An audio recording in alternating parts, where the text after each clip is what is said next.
Good evening, ladies and gentlemen. Welcome to a new episode of Flesh Wound Farce, where we review and discuss your and our favorite comedy films. This is the world's first and only combination trivia host and professional wrestling announcer of Chilean descent that currently resides in Southern California, Ozzy V. And with me, as always, on this program, first in the Northern California Bay Area, world famous juggler Greg Larson. How you doing, Greg? I'm great. Much like your Lego collection, my hockey jersey collection is expanding. My Mario jersey has finally shipped, and I just purchased a Goonies jersey, so life is fantastic. How about yourself, Ozzy?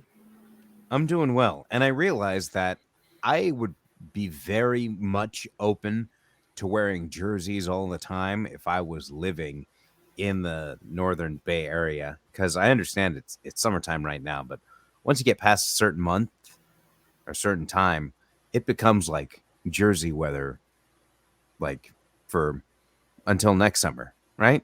Yeah, no, it's fantastic. Although I do have to admit, even in hot weather, sometimes you suffer for fashion.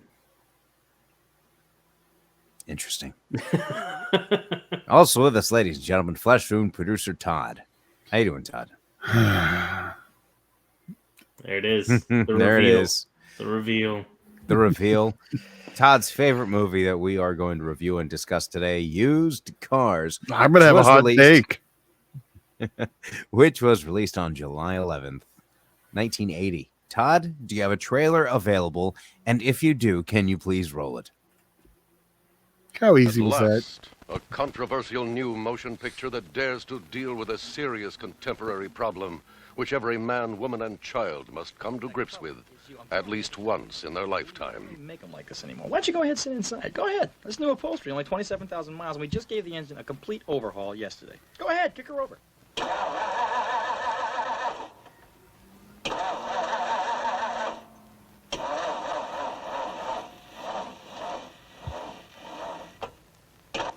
Isn't that the quietest engine you've ever heard in your life? Used Cars. Rolling off the blocks this summer into a theater near you. Hey, Stan, trust me, huh? Happy motoring, Stan. Trust me. Trust me. Trust me? Trust me? Trust me. Hey, come on. Trust me. There's a reason why there's not a lot of dialogue in the trailer. Wasn't just me.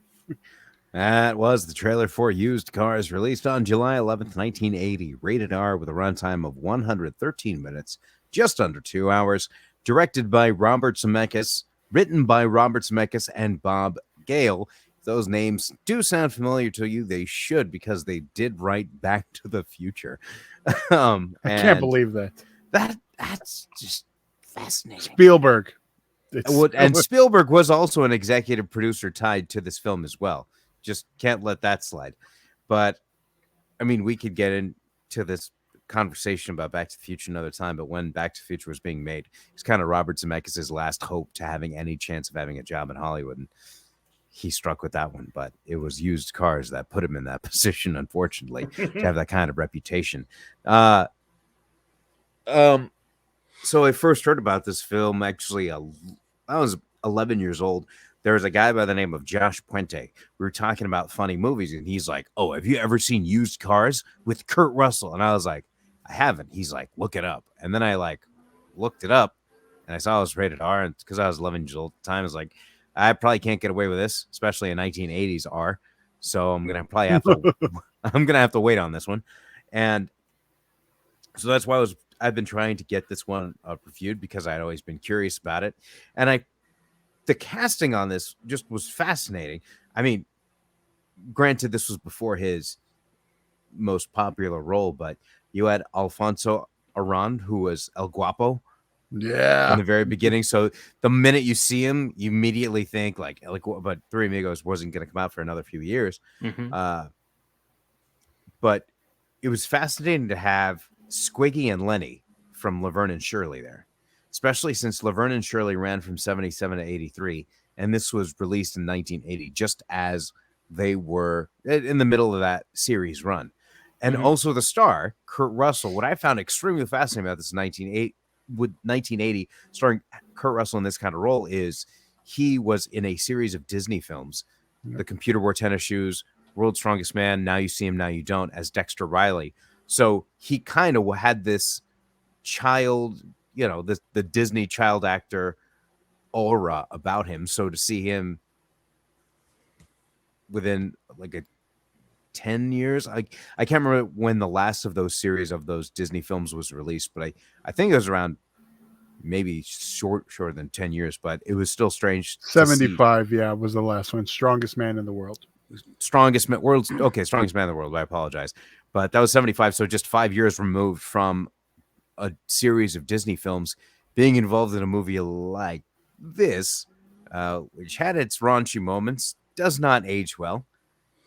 So if you're the kind of individual that watches, a movie from back then and kind of gets you incensed, I'd probably avoid this. If you're the kind of person that understands that's the way it was and can stomach through some of these things, then more power to you. But you just have to go in with that kind of warning. That'd be like my fair assessment to say this was, granted, it was 1980, so you might think of this, oh, well, it's an 80s movie, but it was made in the late 70s. So there's almost required nudity. It felt like that they had to force in there, which, by the way, I felt it odd that IMDb main page has the specific scene, which, Todd, you actually did not play that trailer for, which I got not for lack of trying, but probably also because he knew he'd probably have to edit it later. Yes, I was actually going to pre-edit it, but I didn't have the time.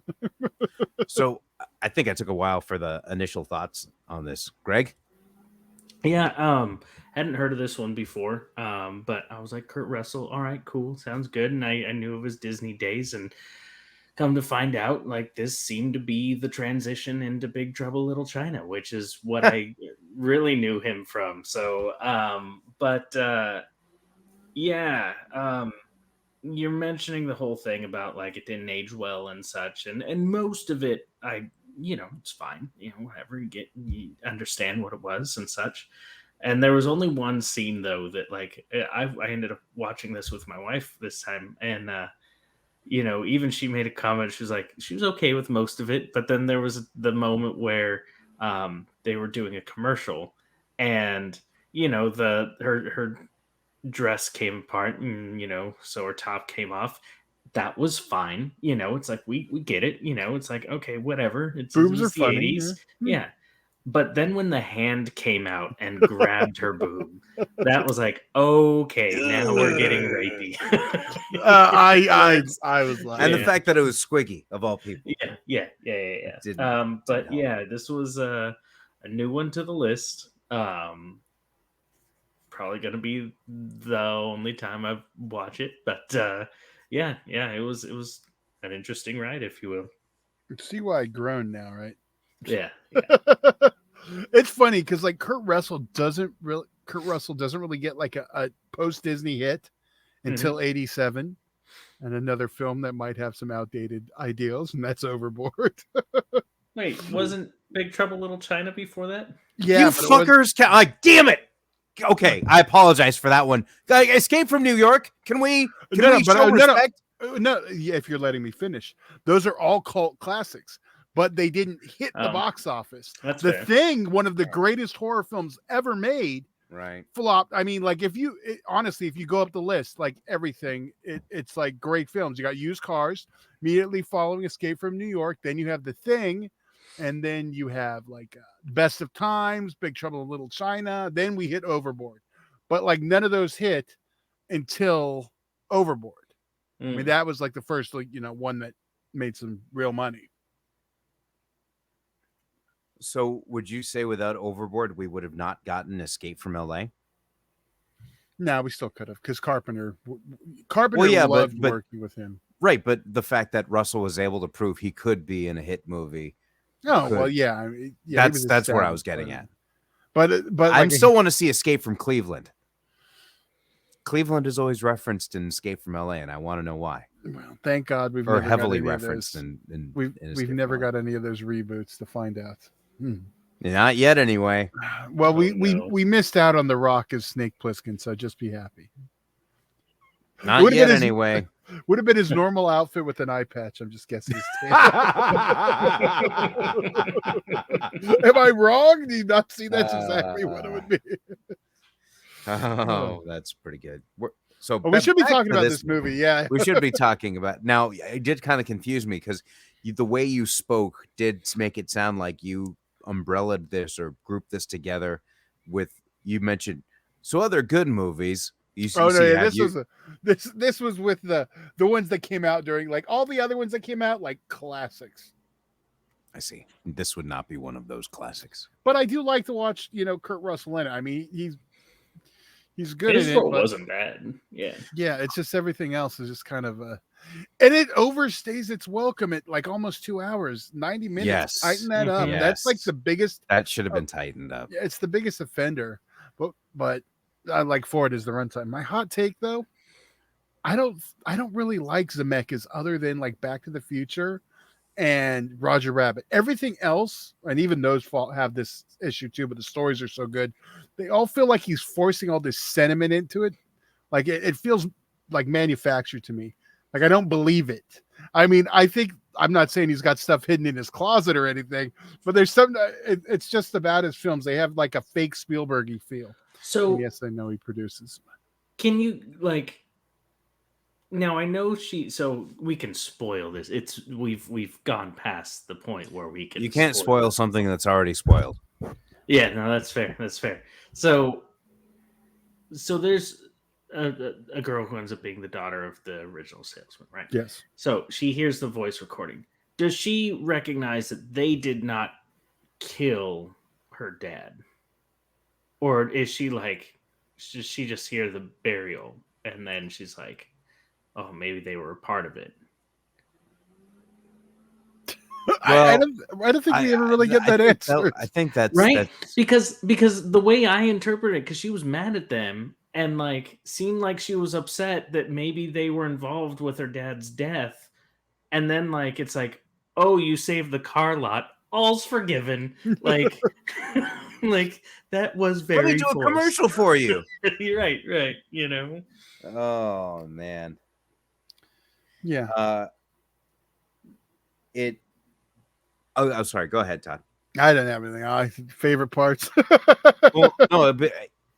Before we get to that, it was almost as though this had a hard time sticking to a point and then rolling with it. Like, okay, his twin brother, tries to do his own way of trying to kill him or whatever. And then from that point, it just takes like forever in this competition of dealerships that, like you said, Todd, should have been this could have been an 80-minute movie. There was a point where I looked and I was like, okay, it feels like we're winding down. I look at the clock. Like, we got 30 fucking minutes to go. And then you got one. See? So what did we think of this movie? Well, enough of to make us curse. That's what we thought of this movie. Yeah. But if there were any, I guess, redeeming qualities in terms of a funny moment, it does happen at the beginning.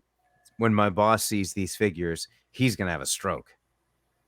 And then he actually comes in with that part did get me going, but it's like within the first 10 minutes. So it's hard to sit through the rest of the movie. You were still in a good mood at that point. You were still in a good mood at that point. That's true. Greg?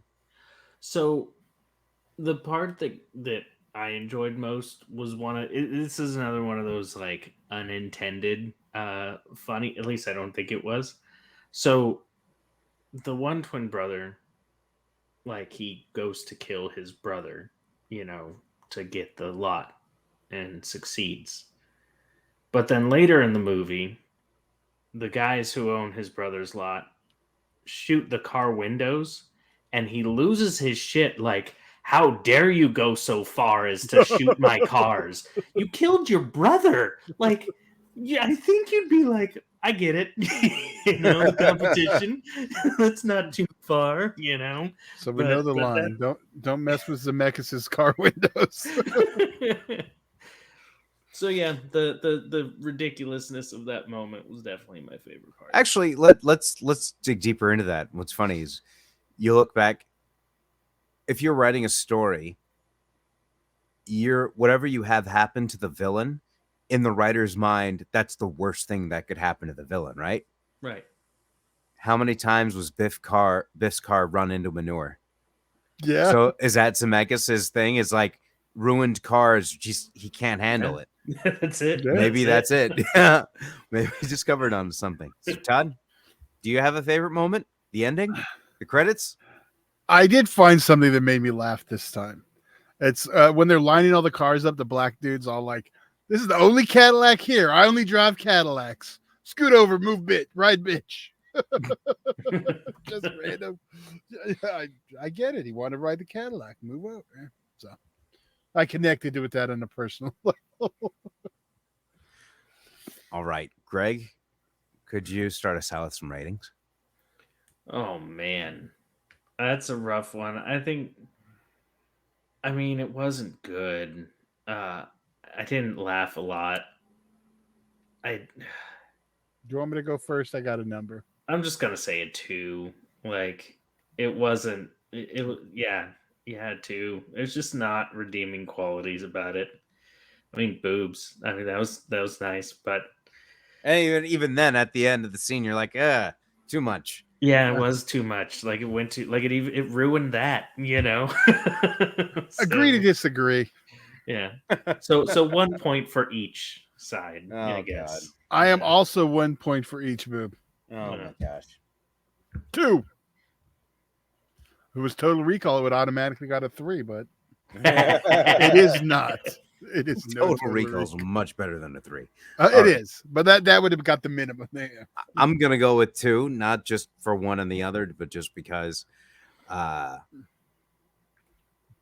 despite everything, Kurt Russell still does a great job in everything he Mhm. does. Yeah. Honestly, like there's never been a movie where I've been mad at Kurt Russell. Like, man, he was really annoying here. Like, I don't know if it's something about him specifically or in the way he plays his roles, but you always want to root for him. I guess just don't see Death Proof. That's all I would recommend. Oh, disagree. Death Proof is awesome. I didn't like the ending of it. I get that, but no, but Kurt Russell kills in that. Stuntman Mike or is he Stuntman Dave? Kurt Russell always kills it, and I think that's why I can give this movie a 2 instead of giving it no rating or a 1 or 1.5. He does a lot to save it, and it also doesn't hurt the fact that you also have as the mechanic Frank McRae, who for me I grew up knowing as the quiet guy from Batteries Not Included. Mm. Oh, that's why he was from there. Okay. Yes, so seeing him, like, especially always being like asleep in like these comedic moments, like it, because I'd seen him in this other movie over and over again, seem, I think that's why I was able to keep it at a 2 personally, but otherwise it'd be a little bit lower. Could be one that you can skip. I would not recommend watching it. I gotta say this, and I'd hate myself later if I didn't give him a shout out. We also got Al Lewis as a judge, Grandpa Munster. Yes. So- They really did try. I mean, it's actually not too dissimilar from a modern kind of comedy that tries to get a cast together of all these names and try to come up with solid. something. It's just unfortunately for the time that it was made, there's different sense of humor, just permeating, I guess, that doesn't really work or resonate now. Just kind of awkward at times. But I would recommend avoiding or skipping. Go with Big Trouble in Little China or Overboard. Even the Christmas Chronicles, Kurt Russell I killed it love in that. those. Yeah. Oh, personally, I'll be watching Escape from New York. He's a voice on on my favorite animated movie or favorite non-horror animated movie, Fox and the Hound. That was his return to Disney after leaving and doing other stuff. After Dexter Riley. That was his name in the series of movies. In which movies? The computer wore tennis shoes. Now you see him. Oh, okay. No, I was. You confused me with that. And I remember seeing Now You See Him, Now You Don't, and being so jealous that these kids were able to make this awesome cereal. And then I always was curious what it'd be like to eat cereal from a test tube. Those are comedies, right? They're like I like that era of Disney comedies. They're fun. Cesar Romero was the main antagonist in Now You See Him, Now You Don't. So I don't remember that one. Well, I remember that one specifically because that was the one that we had on VHS, like recorded from the Disney Channel. So that's why I remember that one so vividly, and also World's Strongest Man. Yeah. But because I remember in order to get to the weightlifting competition, he put the formula in the car that made the car go extra fast. It was kind of fun stuff or whatever. I actually never got a chance to see Computer Wore Tennis Shoes. Anyhow, we're going to stop talking about good movies starring Kurt Russell, and we will be back next week with a new episode.